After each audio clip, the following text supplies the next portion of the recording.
She's run marketing for brands aligned with Michael Jordan, Rihanna, and Jay-Z. And today we discuss how playing hoops at Texas prepared her for those high-pressure roles. Vanessa Wallace shines bright like a diamond this week on the Athlete Effect podcast. Bonnie Bernstein welcoming you in.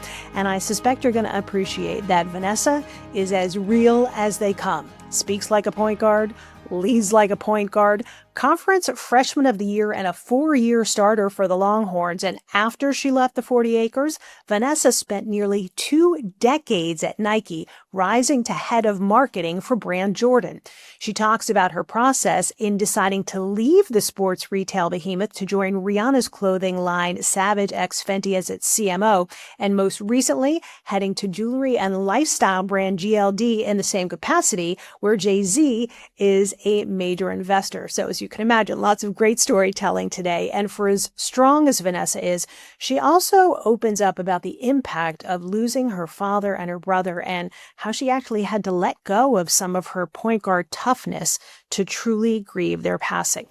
Before we tip off, though, quick shout out to you. If you are with us today, you are a current or emerging leader hungry to hear how you could channel your inner athlete to crush it in your career.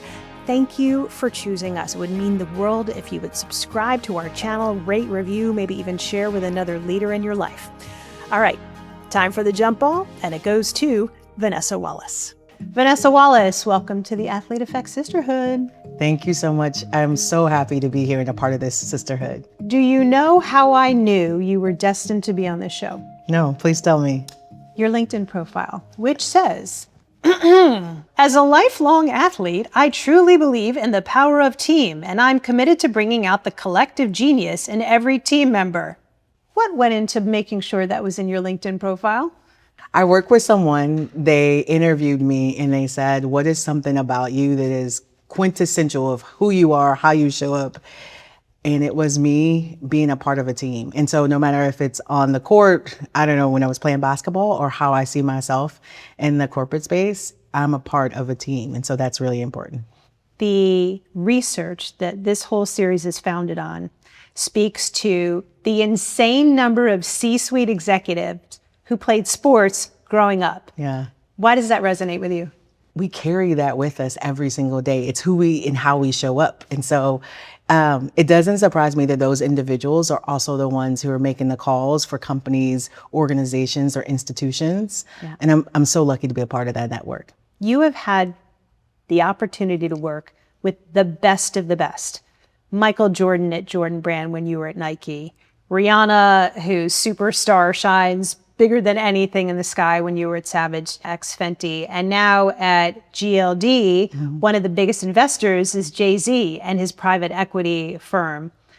What about your inner athlete allows you to interact with them in a way that's meaningful? Because with stars that big, it is so easy to be inclined to treat those people with kid gloves. One, it's not lost on me that those individuals are iconic, and they all in their each respective fields have changed the game or changed culture. And so I'm extremely blessed to be in those rooms.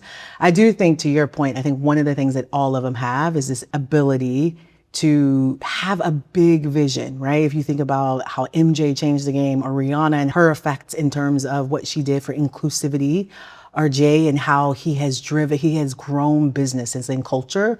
It's their big thinking and vision, and then how they're able to execute that and also invest back into communities. And so that right there has been something I'm extremely proud to be a part of those brands and those businesses. Take each one of those megastars and their brands.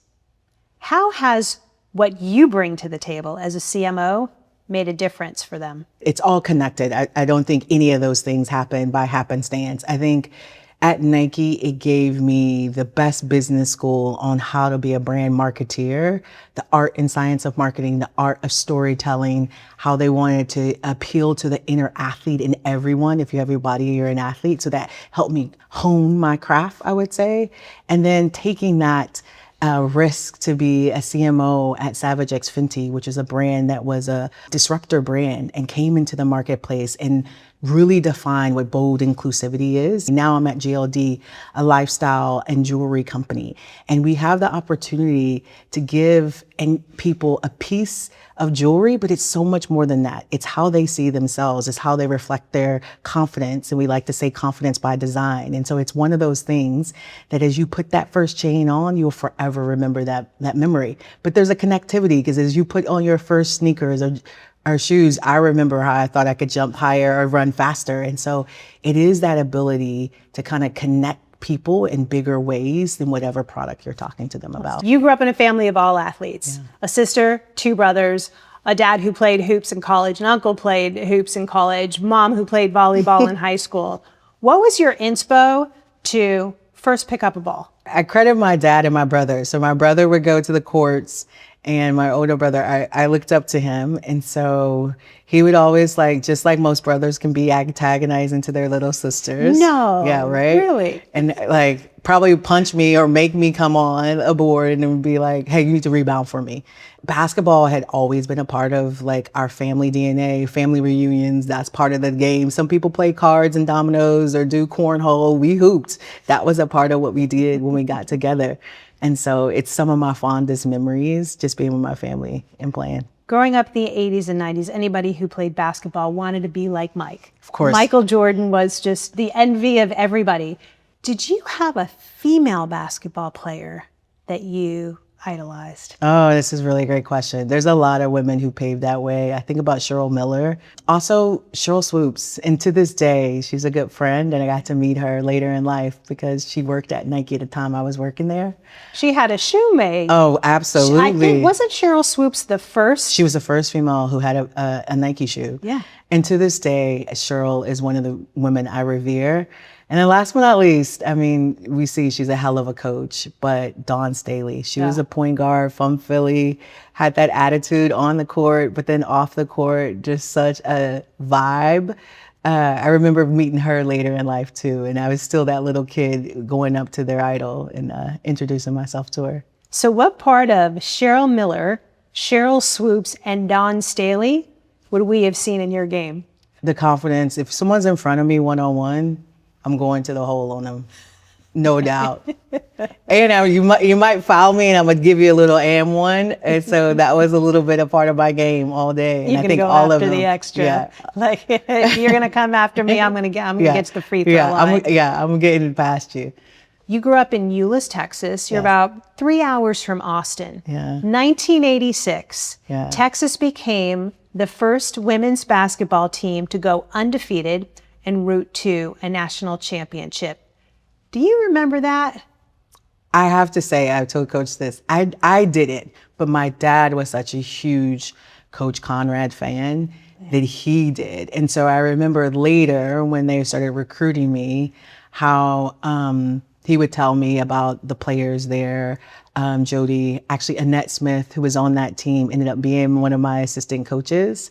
And so he had so much respect for the game. I think I was 10 when they won, so I don't recall that, but I do recall early junior high and high school going to the games and that arena. And it was the Irwin Center. Now they play in Moody, but it was something that was so magic about it. Did you realize how unique that was for college basketball in the mid-'80s?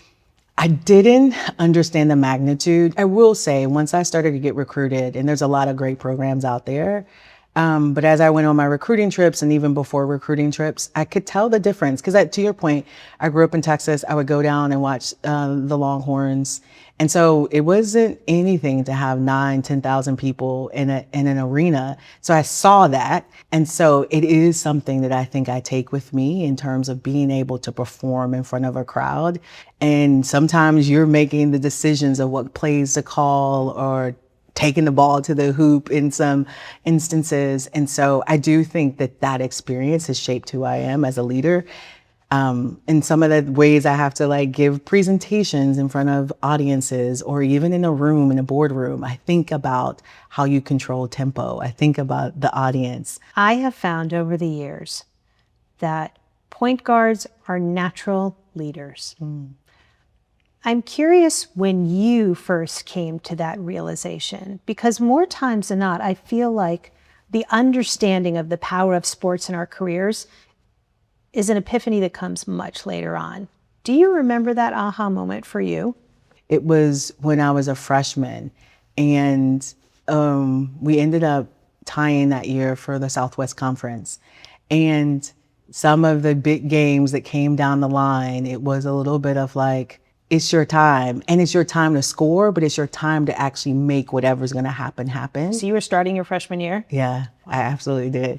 And so it was one of those aha moments of like, you can actually help dictate the outcome of this game. I think that was one area in terms of like the magnitude of your leadership and what that might mean. I think the second one is a really quick story. There was one of our post players, Big Ange, and I knew if Big Ange did not get the ball and score on the baseline within 2 to 3 minutes of the game, her mind wasn't going to be in it. She might get out of the game. And so it was that mental clock that I had of you had to get that ball into the post to make 100%, sure she got her points. because I needed her in the game. Yeah. And then I think the last kind of recognition was from a different angle.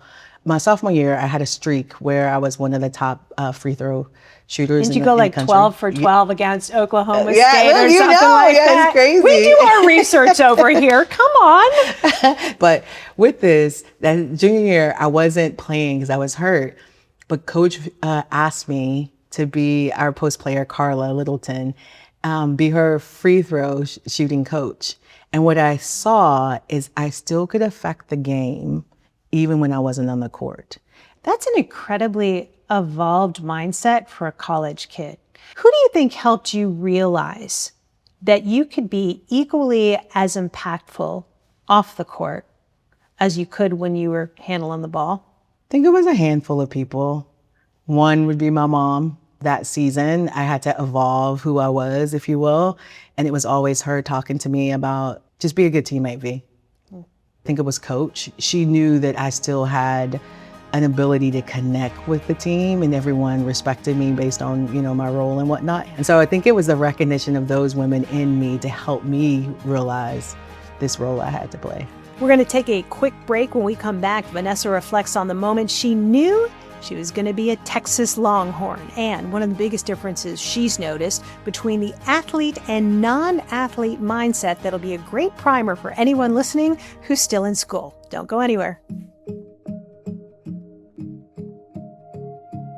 Was Texas always a place of destiny? Yeah, Texas was home for me, and I make that choice over and over and over. But at the time, my older brother went to Notre Dame and played football. We wanted to be there because we were such a close family, but it was difficult. My parents had to either go to his games. We were in high school and junior high at that time. And so what was important for me is that my community was still around me. I have cousins who grew up and would drive down to Austin, be in the locker room with us. What I saw for my brother is that we got to see him, but we didn't get to really experience his college life with him. And that was important for me, which is one of the other reasons why I chose Texas.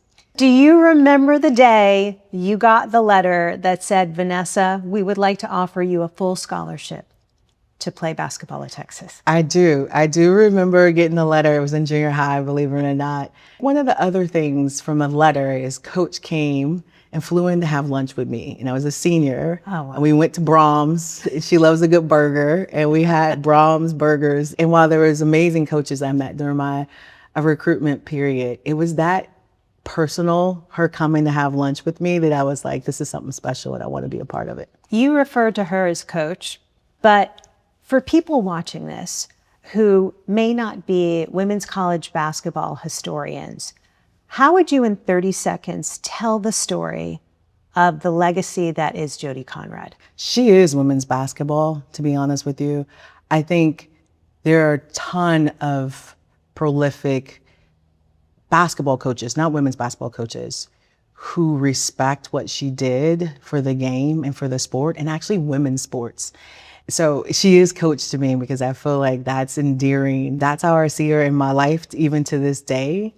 But what she meant was truly game changing when I think about Title IX, when I think about her making sure there's equal access for women's athletes in women's sports at the University of Texas. So I would say she's a trailblazer.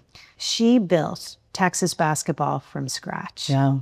To a national championship, to conference titles, to producing women who played in the WNBA. But for the most part, there's only a handful of women that are going to play pro. For the most part, she coached hundreds of young ladies who are going to go on to do something other than professional basketball, and you were among them. What did she teach you that prepared you for your career? I don't think we appreciated when she was doing it, but she definitely taught us to be prepared for the moment and whatever the moment entails. And I think with Coach, she was not only the coach at the time that I played, but she also was our AD. She was your athletic director. She was handling double duty and overseeing all of women's sports for the University of Texas and coaching you guys. Exactly. But she made sure when she was our coach, she was our coach. So that was the most important role that she had. I just think about her preparation for the moments and being, and not shying away from it. Because there are moments you're going to have in your life where you have to step up to that plate. And I think that's important. You were fortunate enough to make it to the NCAA tournament 3 times in 4 years in college. If I said to you, you could only take one highlight from those experiences, what would that be? Sweet 16, we played Notre Dame. And my brother was in the crowd.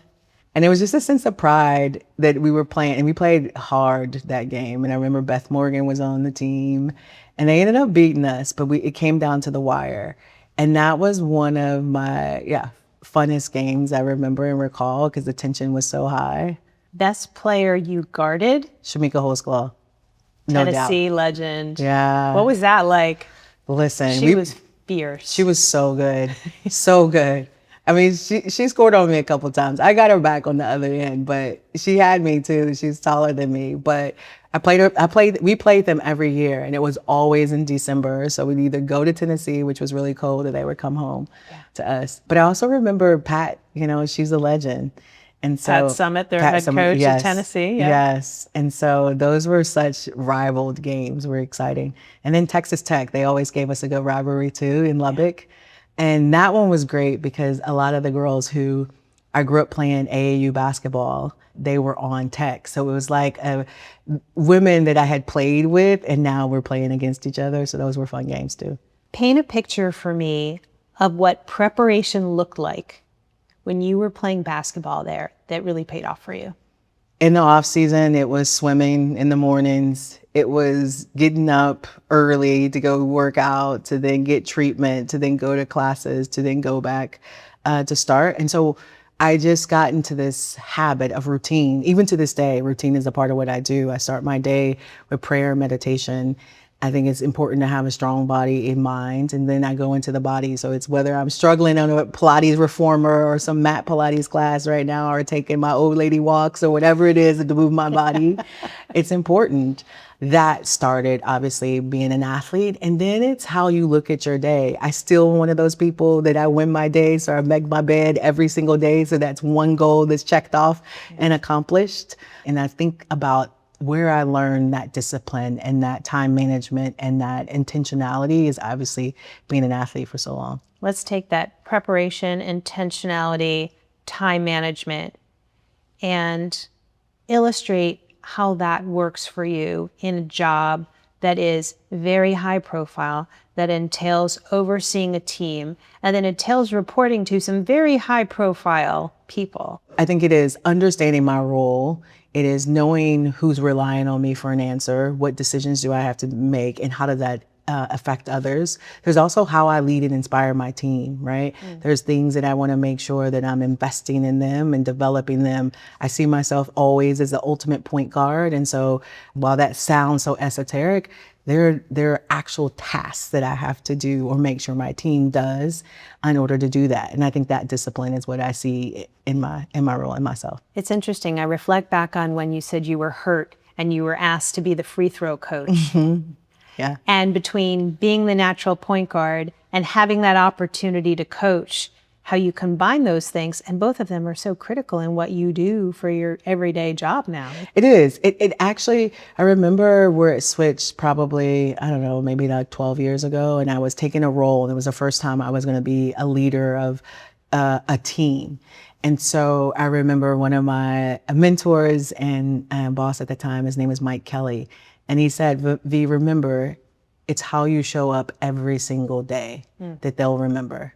And so it was in the, work setting, a place in terms of like, I am the one who's going to motivate them or give them discipline or give them direction, course correct when necessary.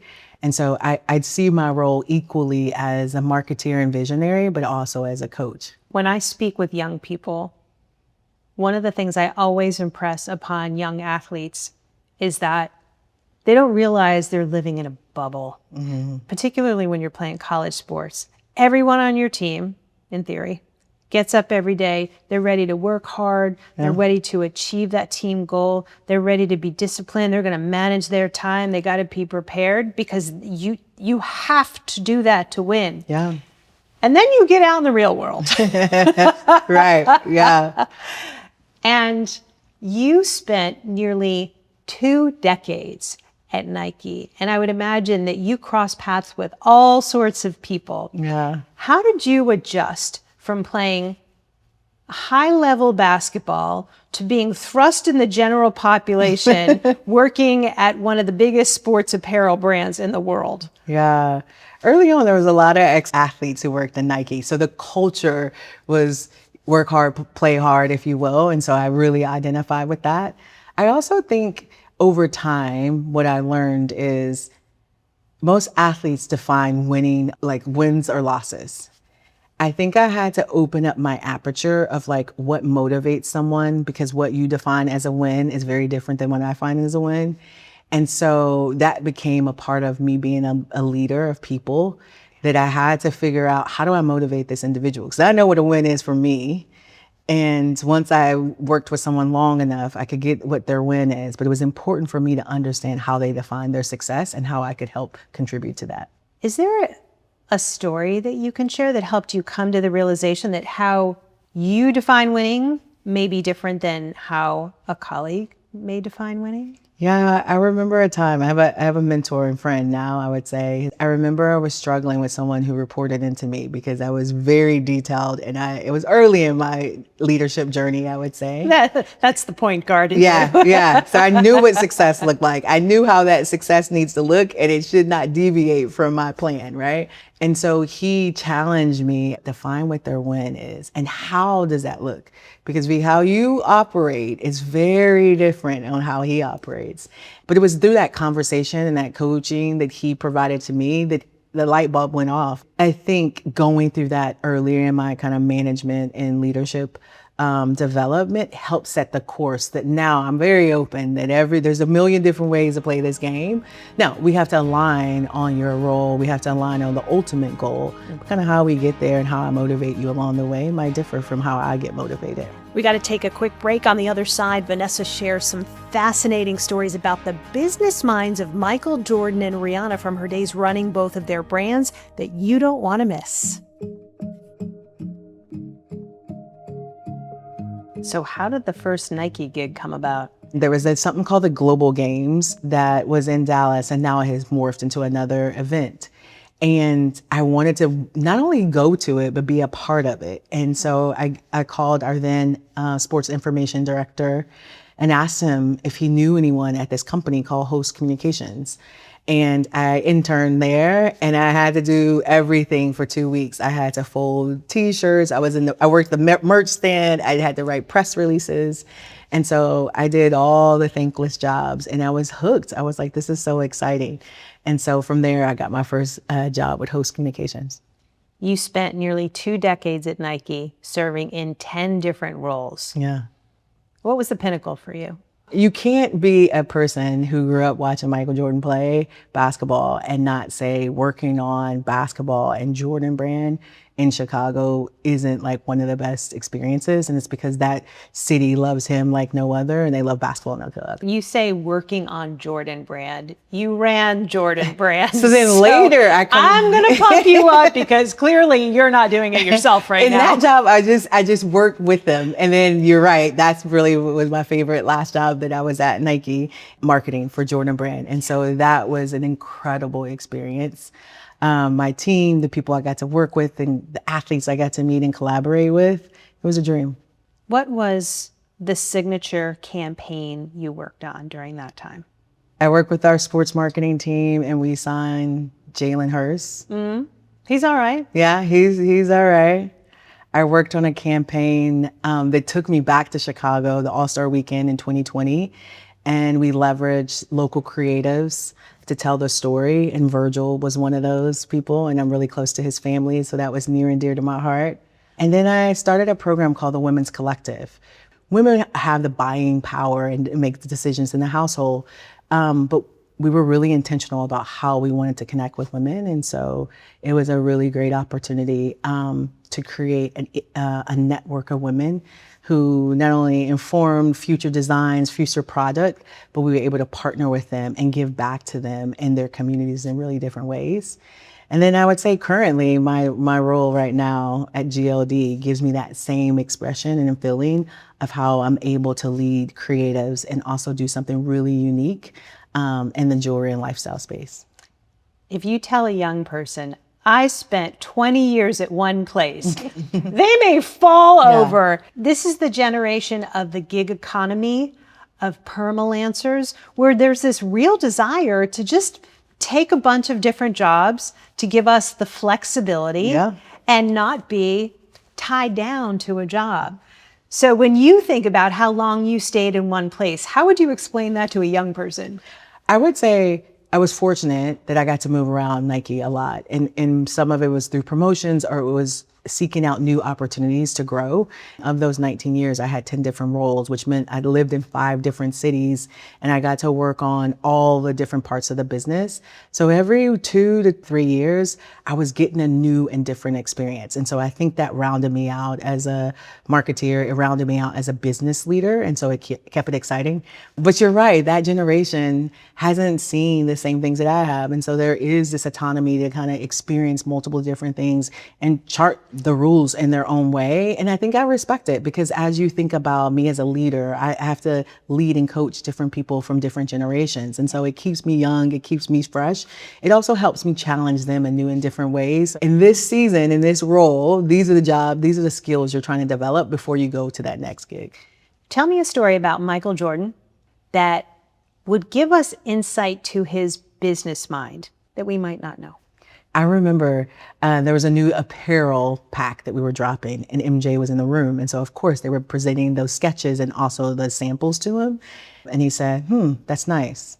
And one would think like he shrugged it off. But what was really insightful about what he said is that he knew he wasn't the consumer. And so he challenged us to make sure that we were obsessing about the 17-year-old kid and the person who's going to shape the next wave of basketball culture. It would be very easy when you're 20 years into a job to just stay.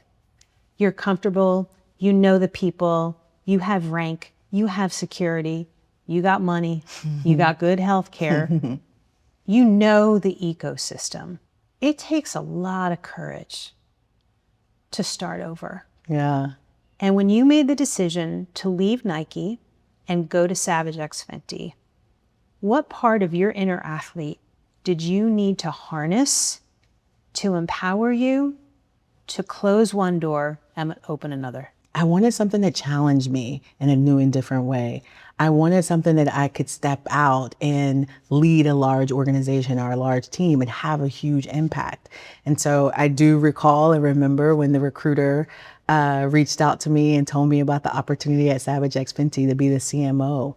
I have long loved Rihanna as an artist, but to be able to work on her brand was something that was an incredible opportunity. And I didn't know what I would know, but I knew it would stretch me and grow me in ways that potentially another role within Nike wouldn't do. And so I realized from an inner athlete perspective is that I had to listen to that voice. And just like when I went up to the free throw line, there's little butterflies, there's no different in me making this choice of choosing a path of betting on yourself and your skill set to do something incredible. I didn't know what that truly entailed, but I knew that I wanted that opportunity. I wanted to step up with the ball in my hand and get that opportunity. Oftentimes people have asked me like, that was really bold. I didn't see it as bold as it was because I think I had learned so much at this brand and had developed so much that I was ready to take my next shot. You're also a point guard. You're used to being bold. You've been doing it your whole life. Yeah, yeah. There's so many people who debate, do I want to work for a big legacy company or do I want to go to a scrappy startup? Now, I wouldn't necessarily categorize Rihanna's clothing brand as a scrappy startup, but for all intents and purposes, when you went there, the company was what, like 7 years old, probably still a startup mentality. Yeah. How would you compare those two experiences and how you leaned into both of them? It is night and day different. It is. Nike is a well-established brand, well-established organization, processes, matrix organization, really, really big. And sometimes large corporations can't move on the dime. So what I've enjoyed in my experience, not only at SavageXFenty, but obviously in GLD, is the way that we're able to move at the speed of culture and also really affect things in this day. We all recognize Rihanna as a global superstar. I don't know much about her as a business person. What surprised you about her approach to business that you couldn't have possibly imagined coming into it? What I didn't know and what I soon found is how she's a creative visionary. It was really ballsy and bold to start a brand and define what inclusivity looked like. And it wasn't anything out there. So it was a game changer and really disruptive.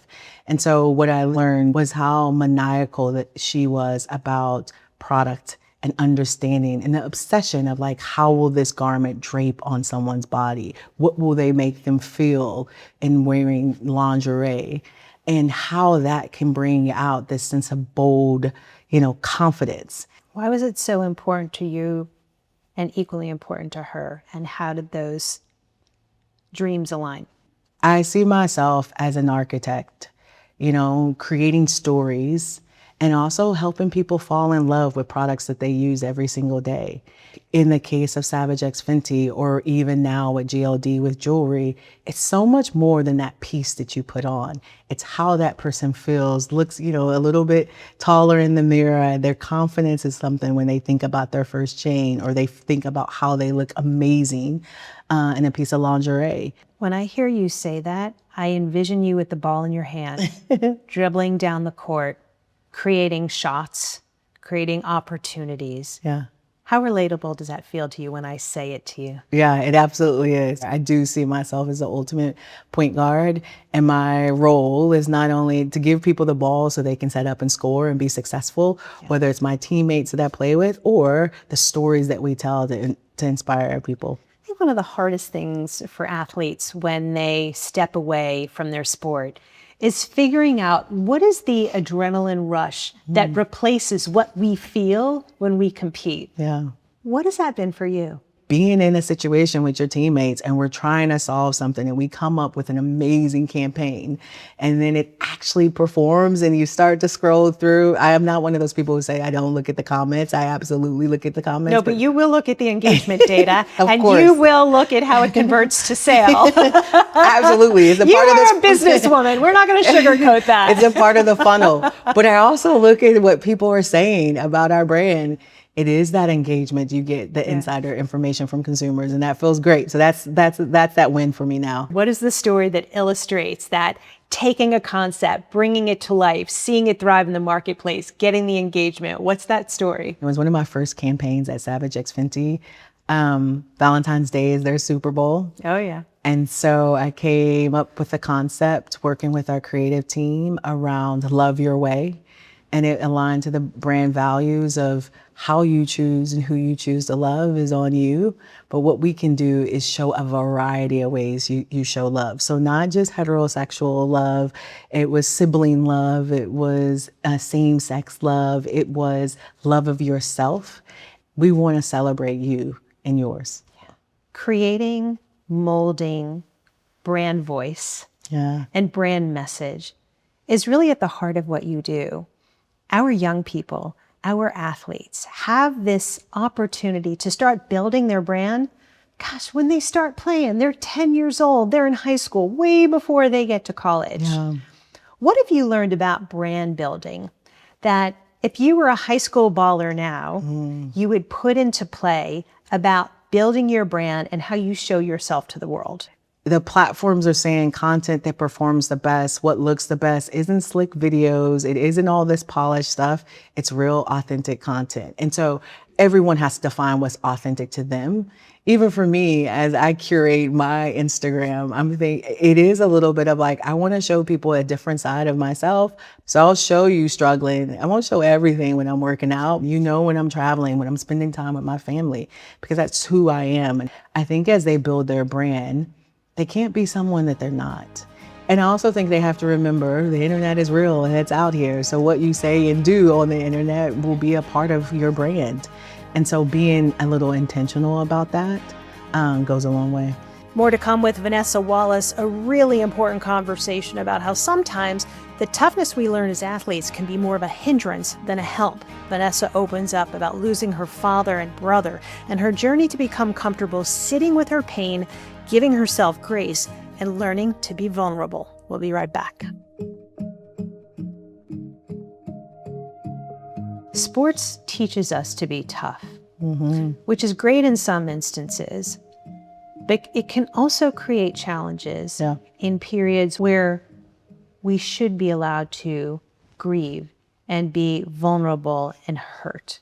You have lost both your brother and your father to kidney failure. And I'm curious, as you were going through those periods, if there was a battle between the toughness of a point guard and the grace that we need to give ourselves as humans. I think with my dad, I had to rationalize it. He was my coach. He was my leader. So he was a huge part of my life. And so when that is gone, you don't know what to do about it. And I did struggle. I struggled with trying to find that void in someone else or someplace else. And I remember when I lost my dad, it was in December, and I went back to work 3 weeks. Even friends were like, it's too soon, V, it's too early. And I felt like if I didn't go back to something to work, I might not have ever left my mom's house in Euless, Texas. And then I woke up in September. I remember I was in Barcelona, and it was like, and it was heavy. And it was all the emotion that I probably had buried that entire year of just grinding through it. And so I remember calling my then boss at the time and saying, hey, I need some time off. And at that time, mental health was still something that people were struggling with and people didn't talk about. And this was a point where my career was on the rise and I was getting all the looks and amazing opportunities and amazing projects. But I wasn't well mentally. And so I had to take that time for myself. I actually needed to do the work, and I needed to sit with my feelings, and I needed to write the letter to my dad, and I needed to think through all the things and then juxtapose it, 12, 13 years later, losing my brother. I was one of his caretakers, and I got to see him in a different way. And we had different conversations as I took him to and from dialysis. Your sibling is someone you remember growing up, doing dirt with, whatever you're getting in trouble with. Playing hoops with. Exactly. It was one that I knew I couldn't rush into. I knew I couldn't necessarily power through it. And so that one I was more gentle with myself. They both mean so much to me, and I still keep them with me, and I think about them often. You very clearly are comfortable now being able to show the struggle. Was it always that way, or did it take you a while to be okay with putting that vulnerability out there in the world? Oh yeah, it was a struggle. Lots of therapy, lots of looking in the mirror, being honest with yourself. But it's true. I'm a point guard. I'm, a little type A. I want things perfect. My mom told me this story and I do remember it. I came home crying one day and the teacher called her, and I was like in kindergarten, and I wanted to color in between the lines just like her. And I would tear up the pictures because they wouldn't look like hers. So that pressure I probably put on myself for a while. But to answer your question, I would say I've learned to give myself grace. There have been things in my life that have, disappointments, loss, that has made me a much more vulnerable person. I don't want to show a representative. I want to show my true self. And I think that I've given myself that permission to show up as I am. Sports teaches us that we can do hard things. Yeah. We deal with hard things in our personal lives. We deal with hard things in our work lives. Yeah. And when I look at the social landscape right now, from a brand perspective, I'm seeing interesting decisions about what brands lean into and what brands lean away from. Yeah. And it really lends itself to something that's your area of expertise, which is how are you showing up as a brand? Yeah. You have now worked for 3 places where inclusivity is incredibly important, Yeah. where supporting the LGBTQ community is extraordinarily important. Yeah. But now there's this whole other level of transgender athletes. Yeah. And Nike has always really leaned into the LGBTQ community as a leader in the marketing space for executives who are grappling about, do we take this on or do we steer clear? Mm-hmm. What has your experience taught you about how to make those choices? If you want to be a part of community, then you have to be a part of those topics and those conversations. Sometimes you're not always going to get it right, but I think those brands who do it well, they've gotten enough leverage and mileage and goodwill, I would say, from their communities that even if they say something a little wrong, they'll appreciate they started and said something about that conversation, whatever that topic is. How do you learn to be courageous in making those decisions? I do think it takes courageous people within an organization. So to your point, it's some of the individuals in those rooms, in those boardrooms who have to stand up and make the changes. For me, I think the one thing that I always wanted to do, I wanted to work for brands who made a difference. I wanted to work for brands who represented my community, whatever that is, women, people of color, even sport in a different way. So it's important as I think about what brands I work for is to make those decisions to work for brands that are aligned to my values. When we talk about the explosion of women's basketball, it's always about the Caitlin Clark effect. Yeah. As somebody who is a consumer of the sport, what do you credit for the growth that we have seen over the last few years? I mean, listen, Caitlin's amazing. She's a great basketball player, but so is Angel Reese. Yeah. And I think if you think about that matchup, that's what it was about. Yeah. You think about what Asia Wilson has done in the W and how she's dominated, and she does it on her terms, and she's looking fly on the tunnel walk, and then she's also performing on the court. And so what I love about the women's game right now is, one, these ladies know how to play ball and it's about performance. And 2, this is a business and there are business and financial gains around this business. And it's not. There are now. Yes. And it hasn't always been, Yeah. but I think people have recognized that. And so that is what I'm so proud of in this next. Inclusivity is important to you. Making a difference is important to you. At GLD, I think one of the most interesting things about the brand is that the primary investor is an all-Black private equity firm led by Jay-Z. Yeah. How much of a role did that play in you taking on this position? I've been inspired. I got to meet, obviously, Jay Brown, who's one of the investors, Robbie and his Rihanna's manager. Rihanna's manager, Yeah. yes, Jay Brown. And then Robbie and Dorita Robinson. So that is the 4 of them. And what I've been extremely impressed with is how these individuals have been able to drive businesses that drive culture. And so there's also not, when you talk about inclusivity and changing the game and making a legacy, you want to be a part of something that's bigger than yourself and that will change how people think about private equity and investment companies.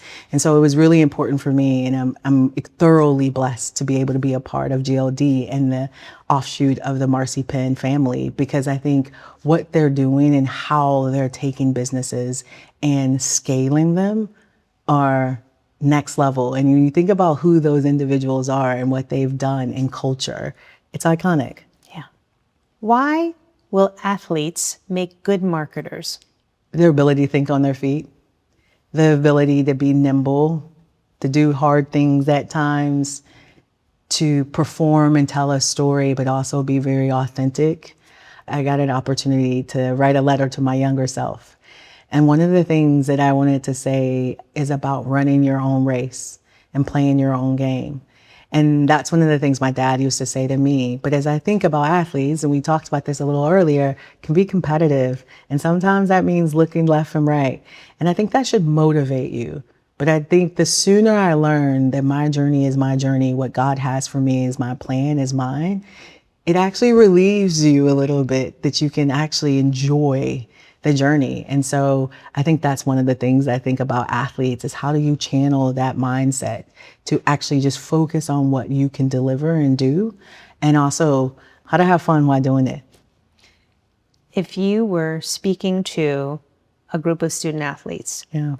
who wanted to become the next Vanessa Wallace, what are 2 or 3 pieces of advice you would give them to guide that journey?